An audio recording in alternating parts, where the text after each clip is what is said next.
lakukan penyiraman NPK 1616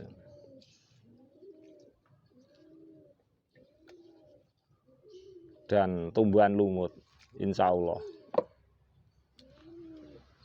akan selalu baik. Assalamualaikum warahmatullahi wabarakatuh. Dari terasiring di pot langsung kita lanjut ke kedondong. Beberapa waktu yang lalu saya telah melakukan penyiraman dengan teknik lumpur di dalam sela-sela media kedondong ini.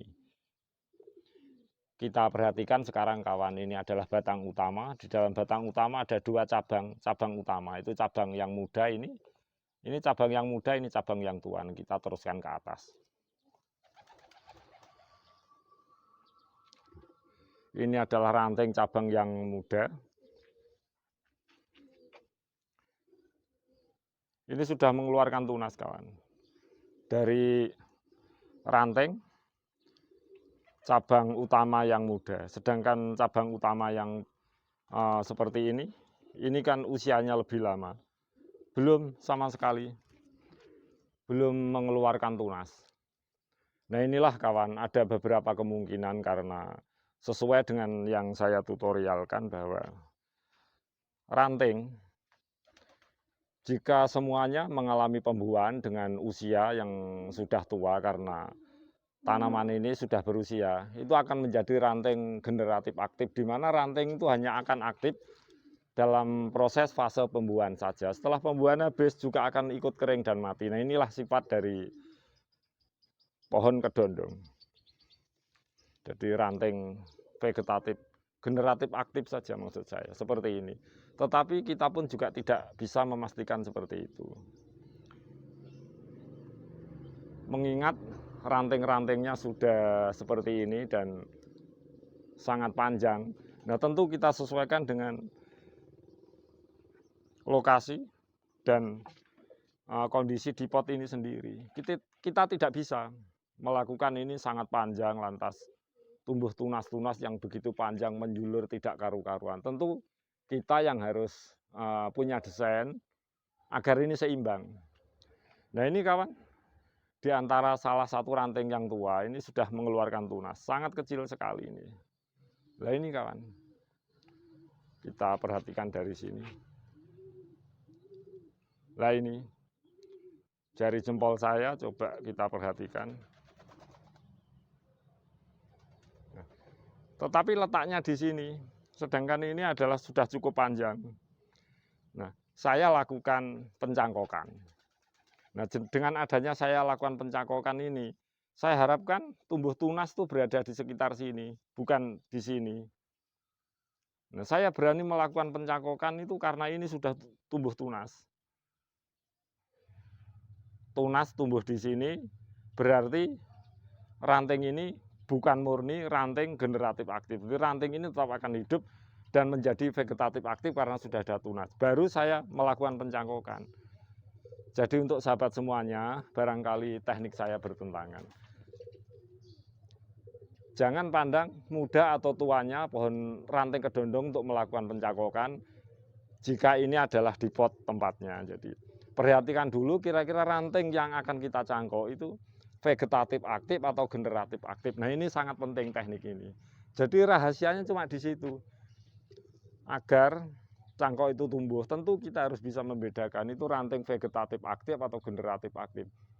Sekiranya ada pertumbuhan tunas di dalam ranting, di antara ranting-ranting itu berarti ranting generatif aktif, maksudnya berarti ranting vegetatif aktif.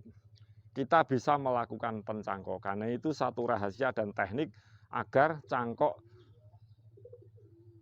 dahan atau ranting kedondong itu berhasil tuh.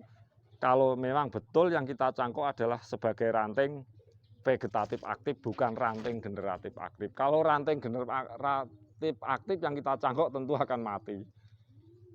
Nah itu adalah sudah teoritis. Oh enggak dicangkok aja itu akan mati karena generatif aktif. Setelah pembuahan akan mati. Nah kita cangkok ya justru mati 2 kali. Jadi salah satu rahasia agar cangkok ranting atau pohon kedondong itu hidup, kita pilih ranting itu yang vegetatif aktif. Nah seperti ini, sekali lagi saya ulang, keluar tunas, kita cangkok di sini, ini berarti ranting vegetatif aktif. Nah kalau ini belum ada satupun tunas kita cangkok, kalau ini semuanya menjadi generatif aktif kita cangkok kan percuma.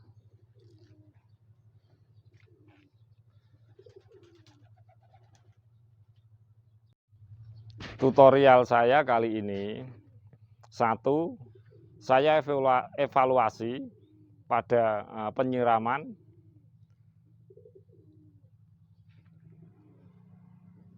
media kedondong ini ketika sudah pecah-pecah karena akar vegetatifnya tidak bisa berkembang. Saya lakukan penyiraman lumpur sehingga rapat kembali. Nah, sekarang sudah ada yang tumbuh tunas. Walaupun toh belum banyak. Nah, ini memang biasa terjadi pada sebuah pohon yang berakar tunggang, ada buah yang baik, itu berlaku seperti ini. Tetapi karena ini prosesnya itu di dalam pot harus kita sendiri yang betul-betul memberikan fasilitas agar selalu tumbuh baik dan subur. Kecuali kalau di alam luas, itu lain kondisi. Itu yang pertama, yang kedua saya memberikan teknik pencangkokan di sini. Agar tidak terlalu panjang, bisa diperuning, bisa dicangkok. Memberikan cangkok, melakukan cangkok pada kedondong, ranting kedondong yang sudah berbuah. Kita harus memperhatikan dua, kira-kira ranting itu vegetatif atau generatif aktif. Jadi pilih ranting vegetatif aktif. Jadi yang dimaksud ranting vegetatif aktif itu rantingnya itu kira-kira hidup. Sebagai patokan ada munculnya tunas-tunas walaupun kecil.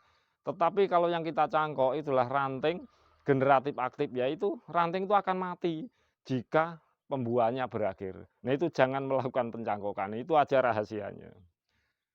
Semoga sahabat semuanya bisa mengambil manfaat dari tutorial saya ini. Lain kali saya akan memberikan sebuah kejelasan yang lebih detail lagi karena menurut situasi dan kondisi. Jadi saya tidak bisa memberikan tutorial atau ngomong apapun selagi kondisi itu tidak berada di saat saya memberikan tutorial.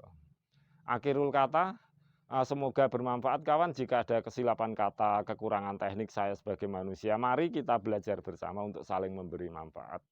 Dan saya mohon maaf segala kesilapan saya yang sebesar-besarnya. Akhirul kata, wassalamualaikum warahmatullahi wabarakatuh.